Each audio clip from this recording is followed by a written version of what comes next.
दिल्ली में सम्राट अकबर शाह ने बहुत कोशिश की कि उसको खर्च की रकम ज्यादा दी जाए, लेकिन अंग्रेज उसे इसके बदले नीचा दिखाने की कोशिश करते रहे।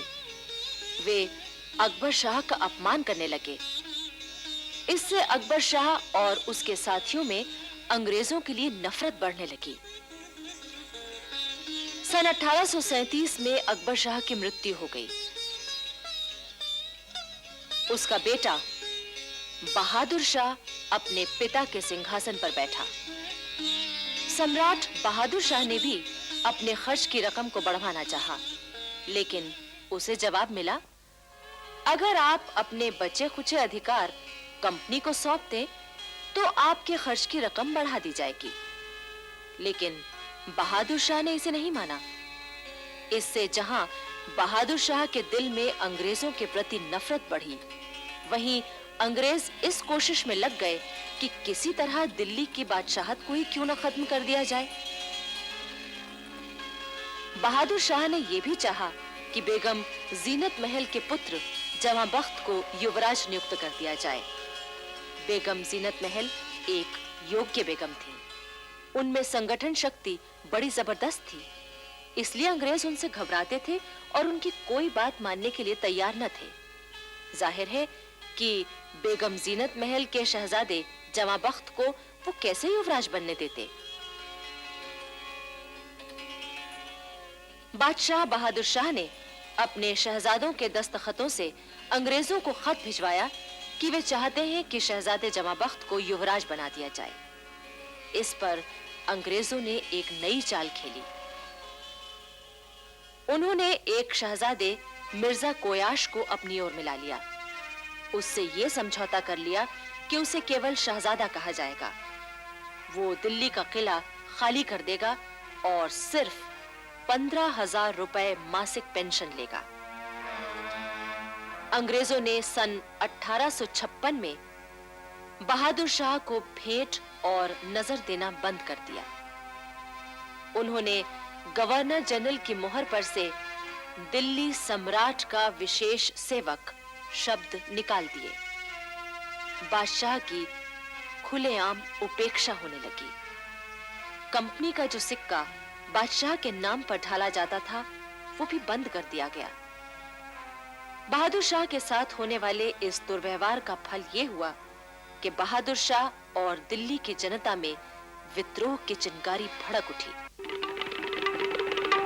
इसी चिंगारी ने 1857 में ज्वालाओं का रूप ले लिया था। 1857, जबकि भारतीय स्वतंत्रता संग्राम शुरू हुआ। लेकिन यह संग्राम किसी एक घटना का परिणाम न था, बल्कि भारत में ब्रिटिश साम्राज्य के बढ़ते हुए प्रभाव और अंग्रेजों द्वारा किए जा रहे जुल्मों का फल था। एक ओर दिल्ली के सम्राट बहादुर शाह जफर के मन में अंग्रेजों के प्रति घोर घृणा बैठ चुकी थी, तो दूसरी तरफ वो हर समय इसी चिंता में डूबे रहने लगे कि किस प्रकार मुल्क से अंग्रेजों को निकाला जाए। उधर अवध में नवाब वाजिद अली शाह का शासन समाप्त करने के लिए अंग्रेजों ने वाजिद अली शाह को बहुत बदनाम किया। सच तो यह है कि वाजिद अली शाह ने गद्दी पर बैठते ही सेना को सुधारने के लिए बड़े कड़े नियम बनाए थे। वे रोज सवेरे अपनी सेना से कवायद करवाते थे और खुद भी घोड़े पर मौजूद रहते थे। कंपनी के अफसरों को नवाब की हरकतें भला कैसे पसंद आती? लॉर्ड डलहौजी की आज्ञा से लखनऊ का रेजिडेंट आउटरम वाजिद अली शाह से मिलने आया है। नवाब साहब, कंपनी के गवर्नर जनरल लॉर्ड डलहौजी चाहते हैं कि आप इस कागज पर दस्तखत कर दें। क्या लिखा है इसमें? आप खुद पढ़ लीजिए। मैं वाजिद अली शाह खुशी से अपनी सल्तनत कंपनी को देने के लिए राजी हूँ। नहीं नहीं नहीं नहीं, हरगिज़ नहीं। आपका भलाई इसी में है कि आप दस्तखत कर दें। कंपनी सरकार से झगड़ा करना अच्छा नहीं। ले जाइए इसे और कंपनी सरकार को हमारा फैसला सुना दीजिए। 3 दिन बाद कंपनी की सेना लखनऊ के महल में जबरदस्ती घुस गई। महलों को लूटा गया, बेगमों का अपमान किया गया, वाजिद अली शाह को कैद करके कलकत्ते भेज दिया गया और पूरे अवध पर कंपनी का कब्जा हो गया।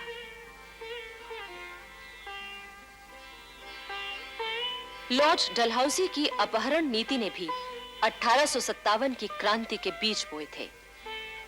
डलहौजी ने भारतीय नरेशों पर यह पाबंदी लगाई थी कि अगर उनके अपना पुत्र न हो तो वे कंपनी की मंजूरी के बिना किसी को गोद लेकर राज्य का उत्तराधिकारी नहीं बना सकते।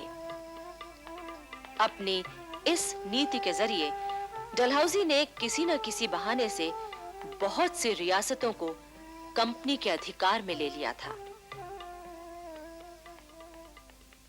सतारा, पंजाब, नागपुर, सिक्किम, संबलपुर आदि रियासतें इसी तरह ली गईं।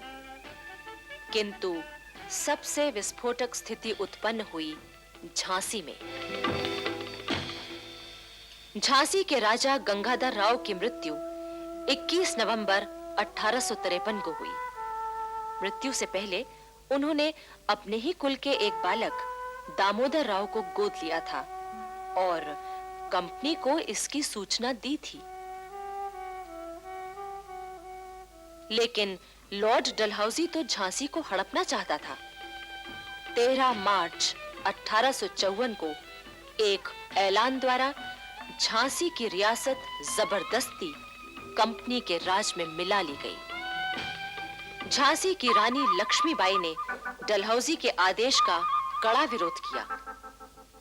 उधर दक्षिण में पेशवा बाजीराव के गोद लिए पुत्र नाना साहब के साथ भी कंपनी सरकार कुछ कम अन्याय न कर रही थी। इससे नाना साहब के दिल में अंग्रेजों के लिए घृणा पैदा हो गई।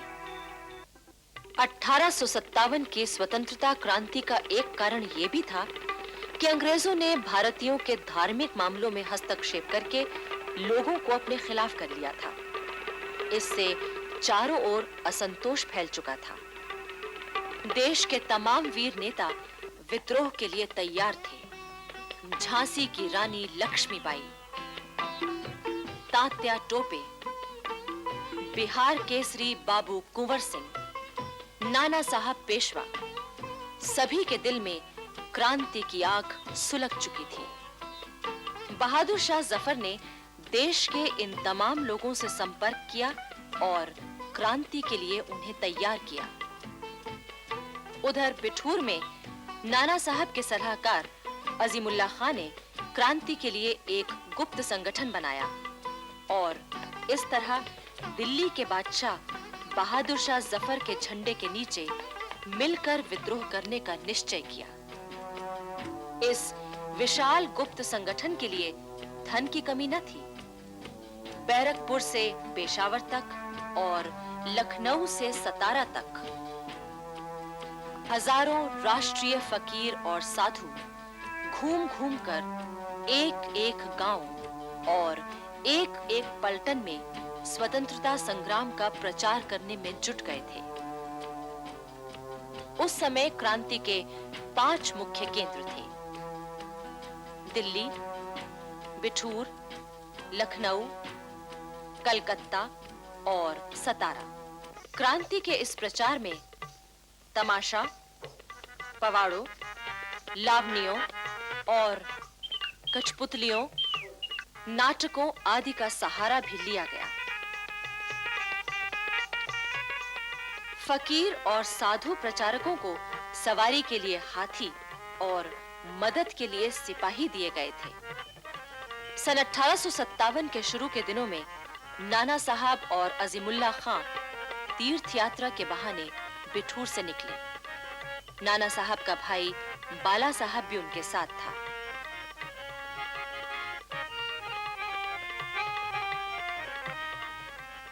सबसे पहले ये लोग दिल्ली पहुंचे। लाल किले के दीवाने खास में सम्राट बहादुर शाह, बेगम जीनत महल और दिल्ली के मुख्य नेताओं के साथ इन लोगों की गुप्त मंत्रणाएं हुई।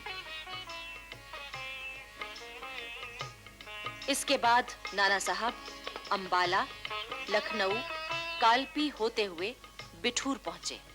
सन 1857 की क्रांति के लिए नेताओं ने अपने संगठन के 2 मुख्य चिन्ह तय किए थे, कमल का फूल और रोटी। कमल का फूल उन सब पलटनों में घुमाया जाता था जो इसमें शामिल थी। किसी एक पलटन का सिपाही फूल लेकर दूसरी पलटन में जाता था। उस पलटन भर में हाथों हाथ वो फूल सबके हाथों से निकलता था। जिसके हाथ में वो सबसे अंत में आता था, उसका कर्तव्य होता था कि वो अपने पास की दूसरी पलटन तक उस फूल को पहुंचा दे। इसका गुप्त अर्थ ये लिया जाता था कि उस पलटन के सब सिपाही क्रांति के लिए तैयार हैं। इस तरह से हजारों कमल पेशावर से बैरकपुर तक तमाम पलटनों में घुमाए गए। रोटी को एक गांव का चौकीदार दूसरे गांव के चौकीदार के पास ले जाता था। उस चौकीदार का कर्तव्य होता था कि वो उस रोटी में से थोड़ी सी खुद खाकर बाकी गांव के दूसरे लोगों को खिला दे। फिर गेहूं या दूसरे आटे की उसी तरह की रोटियां बनवाकर वो अपने पास के गांव तक पहुंचा दे। इसका मतलब ये होता था कि उस गांव की जनता राष्ट्रीय क्रांति में भाग लेने के लिए तैयार है। नाना साहब की यात्रा के दौरान ही सारे देश में क्रांति का दिन 31 मई तय किया गया था, किंतु इस तिथि की सूचना हर केंद्र के केवल मुख्य नेताओं को और हर पलटन के 3-3 अफसरों को दी गई थी। बाकी लोगों से कहा गया था कि वे अपने नेताओं के संकेत का इंतजार करें। उधर बैरकपुर छावनी में एक विस्फोटक घटना हुई। अरे पंडित जी, जरा अपना लोटा तो दे दो, पानी पीना है। मैं अपना लोटा कैसे दे सकता हूँ? अशुद्ध नहीं हो जाएगा। अरे अब जात पात का घमंड छोड़ो पंडित जी। तुम्हें शायद मालूम नहीं है, अब तो तुम्हें अपने दांतों से गाय और सुअर की चर्बी काटनी होगी। हाँ, क्या बकते हो? सही कह रहा हूँ पंडित जी।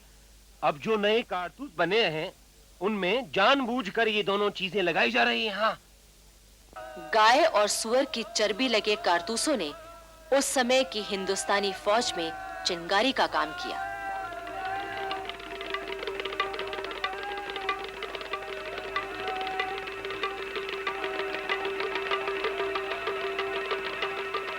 फरवरी 1857 में बैरकपुर छावनी के 19 नंबर पलटन के सिपाहियों को नए कारतूस दिए गए।